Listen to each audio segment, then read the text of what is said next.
ரசூலுல்லாஹி அலைஹி வஸல்லம் அவர்கள் சொல்லுகிறார்கள், அவர்கள் உரையாற்றுவது மட்டுமல்ல, அவர்கள் சொன்னார்கள், ஒரு மனிதனுடைய விவரம் எதிலே இருக்கிறது என்றால், ஒரு அண்டர்ஸ்டாண்டிங்கான ஒரு இன்டலெக்சுவலான மனிதன் என்று சொன்னால், அவன் ஹுத்பாவை சுருக்கி தொழுகையை நீளமாக்குவான். ஹுத்பாவை சுருக்கி தொழுகையை நீளமாக்குவான் என்று நபிகள் நாயகம் ஸல்லல்லாஹு அலைஹி வஸல்லம் அவர்கள் சொல்கிறார்கள்.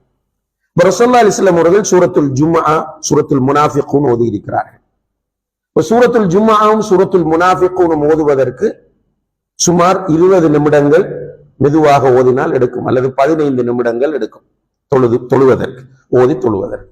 அப்ப ஹுத்பா என்பது, அந்த தொழுகை 20 நிமிடங்கள் இருந்தால் ஹுத்பா ஒரு 15-18 நிமிடங்கள் இருக்கலாம்.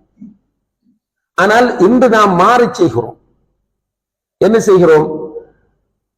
ஹுத்பா சில ஹத்தீபுகள் இருக்கிறார்கள், இன்னா லில்லாஹி வ இன்னா இலைஹி ராஜிஊன்.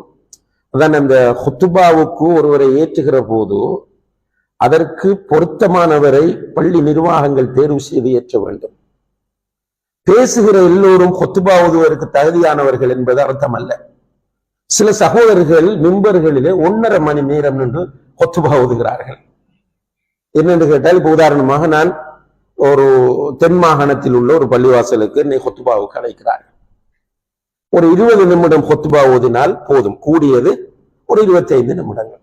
நான் என்ன சொல்லுகிறேன் அல்லது என்ன நினைக்கிறேன் என்றால், மருதமுனையிலிருந்து காலிக்கு நான் இவ்வளவு கஷ்டப்பட்டு போய் அரமணித்தியாலம் ஹுத்பா ஓதுவதா என்று சொல்லி 1 hour அதை தாண்டி ஹுத்பா நிகழ்த்துகிற நிலைகளை இன்று பார்க்கிறோம்.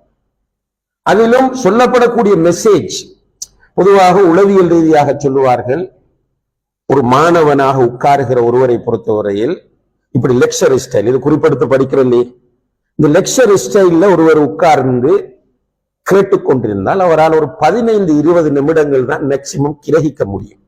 அதற்கு பிறகு அவருடைய கான்சென்ட்ரேஷன், அவருடைய அவதானம் அங்கும் இங்கும் சிதற ஆரம்பிக்கும். அது ஒரு ஹத்தீபை பற்றி சிந்திப்பார். ஹத்தீப் சொன்ன ஒரு உதாரணத்தில் இருந்து அவர் வெளியே போவார், ஆனால் ஹத்தீபை தான் பார்த்து கொண்டிருப்பார். சில ஹத்தீபுகள், அந்த மாமூம்கள், தொட வந்தவர்கள், கேட்டுக்கொண்டிருப்பவர்கள் தன்னை அதிகமாக உற்று பார்த்து கொண்டு சில நேரம் தலையையும் ஆட்டி கொண்டிருந்து விட்டால் இவருடைய ஆக்ரோஷம் அதிகரித்து நீண்ட நேரம் பேச ஆரம்பித்து விடுவார். இப்ப பார்த்து கொண்டிருந்து கொண்ட ஒரு ஆசிரியர் என்கிற நிலையில் நமக்கு தெரியும், சில மாணவர்கள் நம்மை பார்த்து கொண்டிருப்பார்கள், ஆனால் அவர்களுடைய பொடி தான் வகுப்பில் இருக்கும், அவனுடைய மைண்ட் வெளியே இருக்கும். இது அல்லாஹு தஆலா நம்மை பலவீனமாக படைத்திருக்கிறார். ரசூல் ஸல்லல்லாஹு அலைஹி வஸல்லம் அவர்கள் தான் இந்த உலகத்தில் உளவியலை சொல்லித் தந்த மிக முக்கியமான ஒருவர். அந்த வகையில் அவர்கள் என்ன சொல்கிறார்கள் என்றால், வெள்ளிக்கிழமை மக்கள் நேர காலத்தோடு ஜும்மாவுக்கு வர வேண்டும், ஹத்தீப் சுருக்கமாக பேச வேண்டும், சுருக்கமாக பேசுகிற அவ்வளவும் விஷயமாக இருக்க வேண்டும்.